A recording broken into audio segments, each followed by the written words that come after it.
અને આ બધી વાતો ભારતમાં જ લાગે હો ભાઈ. આ પરદેશમાં ફરવા જેવું છે, રહેવા જેવું કઈ છે નહીં. અમે જાય બધે આપણા ભાઈઓ ને સારું કમાય છે 100%, પણ હજી સંસ્કૃતિ પકડીને બેઠા. બાકી મૂળ અમેરિકન ન્યાના હોય જોજો. હમણાં એક ભાઈ મને પૂછ્યું, મને કે તમે બધે જઈ આવ્યા? મેં કીધું હા. મને કે ત્યાંના દાંપત્ય જીવનમાં ભારતના દાંપત્ય જીવનમાં ફેર શું? મેં કીધું ઘીમાન ગાંઠલેટમાં ફેર હોય એટલો ફેર છે. લે ભાઈ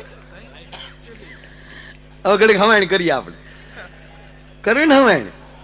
હા, તમારે જ કરવી જ હોય ને. મેં કીધું બહુ ફેર છે. મને કે કઈ રીતે? મેં ગાંડા ભાઈ અહીંયા જો સંબંધ થાય, અહીંયા જાત જોવાય છે, જુવાર નથી જોવાતી. જોઈને હોરીએ જાત લાજાળા લોપેની પછી પડી પટોળે ભાઈથી ફાટે પણ ફીટે નહીં. મેં કીધું અહીંયા પેલા સંબંધ થાય, સંબંધ થાય પછી જેમ જેમ તહેવાર આવે એ પ્રમાણે દીકરીને કપડા મોકલે, ઘરેણા મોકલે. ગામડાની હાદી ભાષામાં હાલડા કે. જેમ દીકરીની ઉંમર થતી જાય એમ ઘરેણા પાછા આવે કે ભાઈ હવે આ ઝાંઝરી નથી થતી, આ બુટી નથી થતી, બીજી મોકલો. જોકે હવે આવું નથી. અત્યારે તો ઓળખે પેલા સંબંધ થઈ જ જવો જોવે, નગર પૂરા ઓળખી લઈ તા તો પડ ખુલે. હવે હવે હવે શું કરે છે? આમ જો જેવો સંબંધ થઈ જાય ને ભાઈ, એટલે હવે ઘરેણા બરેણા એવું કઈ નહીં. છોકરા મારા દીકરા હામાં મોબાઈલ લઈ લે. આપણને એમ થાય કે ભાઈ વાળું કરીને હુઈ ગયો છે, હુઈ ન ગયો હોય, ગોદડા હોપટ મેસેજ જતા હોય. ઓહો હો હો હો. અને પાછા એવા મેસેજ બધા શરૂઆતના તો એવા જ બધું હોય ને. શરૂઆત તો એમાં લગ્ન થઈ જાય એનો 1 વર્ષ, હા હા હા હા હા હા, એને આકાશ પાતાળ કઈ નડે જ નહીં. બોલો 1 વર્ષ તો એવું ફર્યા કરે. આગળ ઈ આલ્યો જતો એના સોપાટી ઉપર જોજો ક્યારે, પાછળ ઈ આલ્યા આવતા ગમક ગમક ગમક. જો જે ગાંડી ખાડ છે તારી માને બધું દેખાય, ઢીલો હું પડે હાવ એમ.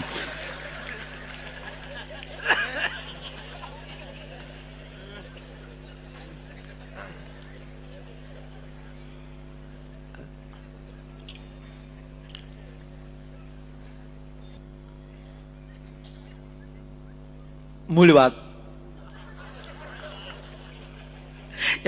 એમાં તમને કહું, ભલે આપણે બધા ભાઈઓ જ છીએ, આપણે બધા ભાઈઓ છીએ, કઈ આપણે કઈ પણ હાસું કેવું પડે હો ભાઈ. ગીતામાં ભગવાન કૃષ્ણએ 7 લક્ષણ અરવિંદભાઈ બતાવ્યા છે કે સ્ત્રી જેટલો વિવેક પુરુષમાં ન હોય, સ્ત્રી જેટલી શક્તિ પુરુષમાં ન હોય, સ્ત્રી જેટલી દયા પુરુષમાં ન હોય, સ્ત્રી જેટલી કરુણા પુરુષમાં ન હોય, કરુણાની તો મૂર્તિ જ, અને સ્ત્રી જેટલો ત્યાગ પુરુષમાં ન હોય. માં તત્વ જેવું છે, મારે પણ બીજાને મારવા ન દે. ઈ માં કારક જપતે માં છે.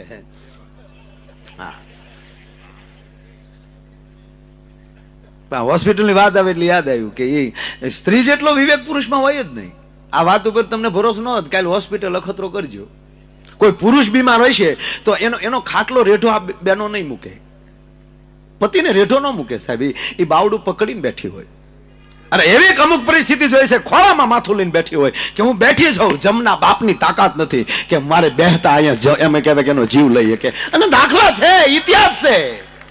સાવિત્રી લઈને આવી પાછી. આ ઘટના ઘટે આ દેશમાં, એમાં કઈ બહુ ચમત્કારમાં જવાની જરૂર નથી. બહેનું જ હોય તો જ આ માવું વડલા હજી પૂંત્યું હોય. પણ કોઈ પુરુષ એની પત્નીનો જીવ પાછો લાવ્યો એવો એક લુખો નથી. બોલો, બનશે નહીં. કારણ કે પરિવર્તનને માનનારો માણસ છે. જે થયું તે ઈશ્વર ઈચ્છા. વાહ વાહ લુકેશ, તમારે ભેગો છો, પણ સત્ય તો સ્વીકારવું પડે.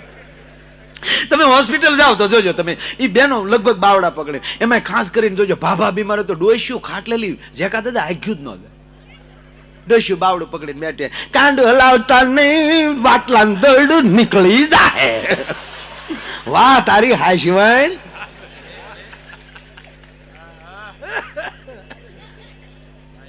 નાના છોકરાને લગ્ન કર્યા ને પછી તમારા દાદા બહુ સારું નથી રહેતું, કઠું ખાય આનો ખોરાક બદલાય આગળ ટાઈસકા જેવો થાય ડો.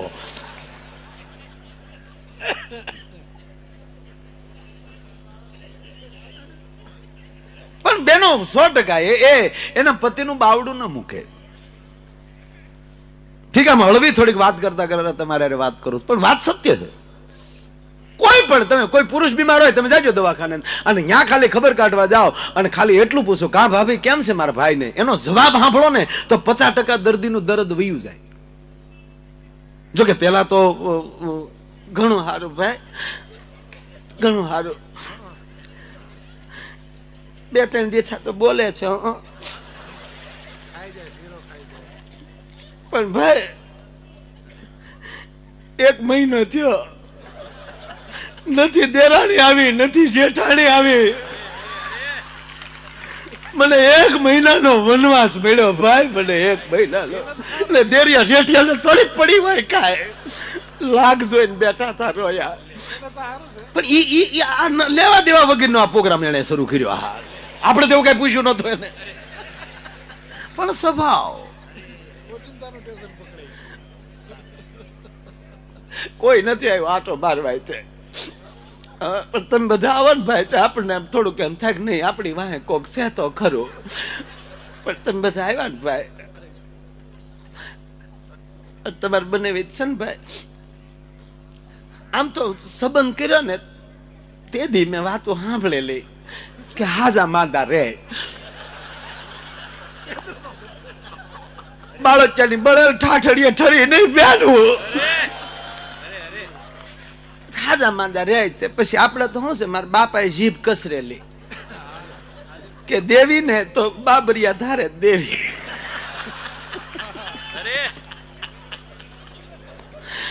અખે ગટ આઘું ન પડે ને ન્યાલી, પણ મારા બાપાએ જીભ કસરેલી ને ભાઈ તે દીધી હાજા માંદા રે એવું કહેતા હતા. પણ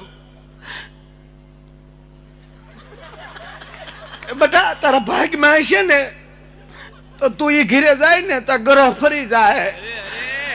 મને ગ્રહ વાળા ભેળવી દીધી ભાઈ, બધા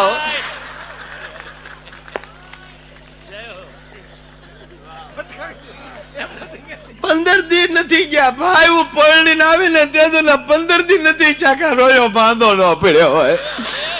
ઓહળિયા વાટી વાટી મારા આંગળાની રેખાઓ ખાઈ ગઈ ભાઈ. પણ 2-3 દી થાત બહુ સારું. 2-3 દી થાત બહુ સારું. રણજીતભાઈ આટો મારી ગયા હતા, એને કીધું ડોક્ટર ભલામણ બધાને કરી ઉભો થવો જોવે. તો 3 દી થતા એમ તો શીરો ખાય છે, હરાડો બહુ છે, ખાય ખાય હાથેડા હેડવા ને કાજુ બદામ તો એમ ખાય કે જાણે કુકડો જવા ગળતો હોય.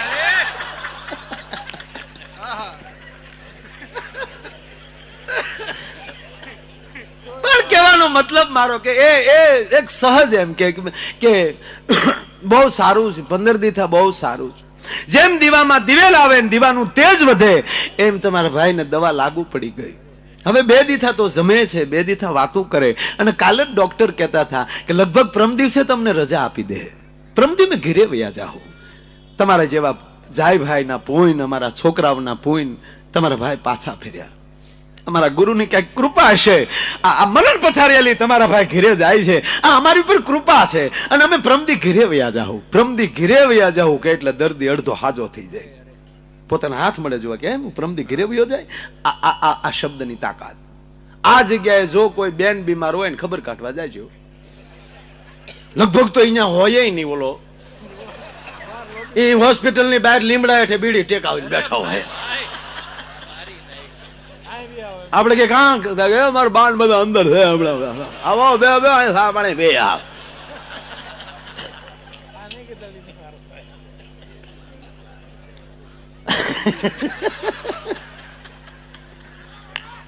તો આપણે વળી આપણે ત્યાં પહોંચ્યા જોઈએ એટલે આપણે દાદા છે ને પૂછીએ કે કા કેમ છે, હવે મારા ભાભીને કેમ છે, મારા બેનને હવે નું ઊભી થાય, પૂરું થઈ ગયું. હા, કાલ તો વાતું કરતી હતી, આજ તો વાતું માંથી ગઈ. હા, અને તમે તો બહાર રખડતા હો, અમર જે હોય તો જાનમાં રાખજો લે, એ જીવે હજી.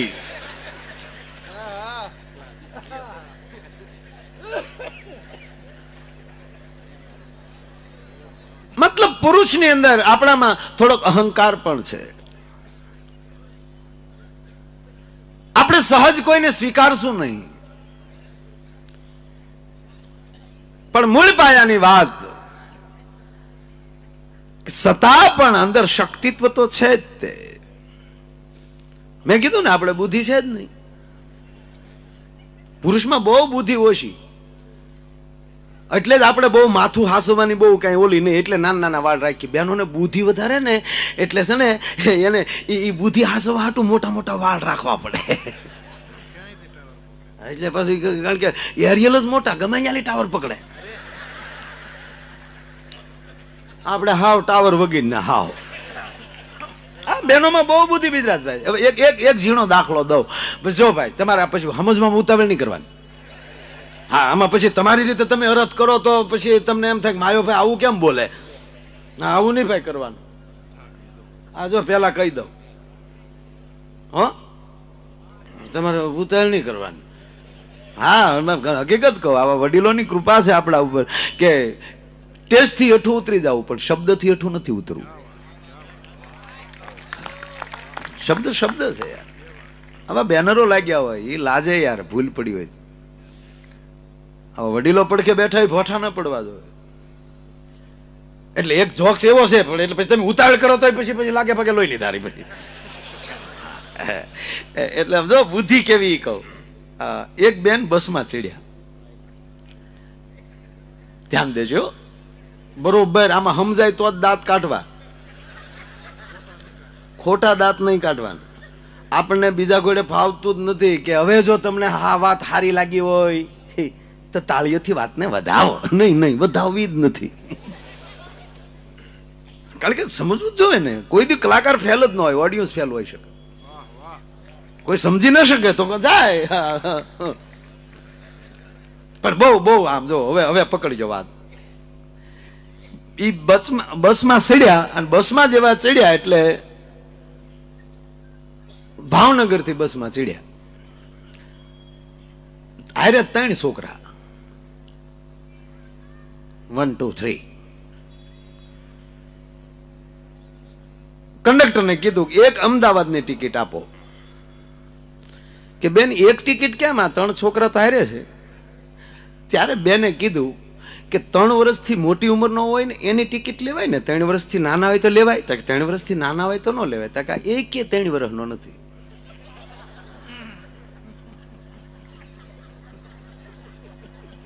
કંડક્ટર ગોથું ખાઈ ગયો કે બેના 3 છોકરા ને એક 3 વર્ષનો, 3 વર્ષનો એક નો એનું ખોટું બોલું તો દશામાં બસ.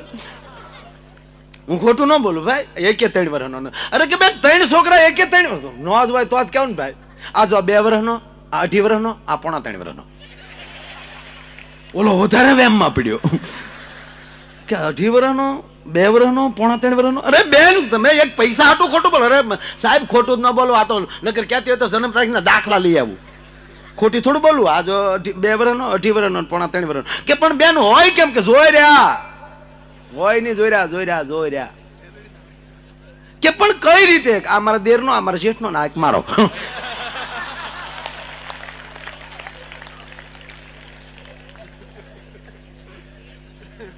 આ શબ્દોની મારામારી છે.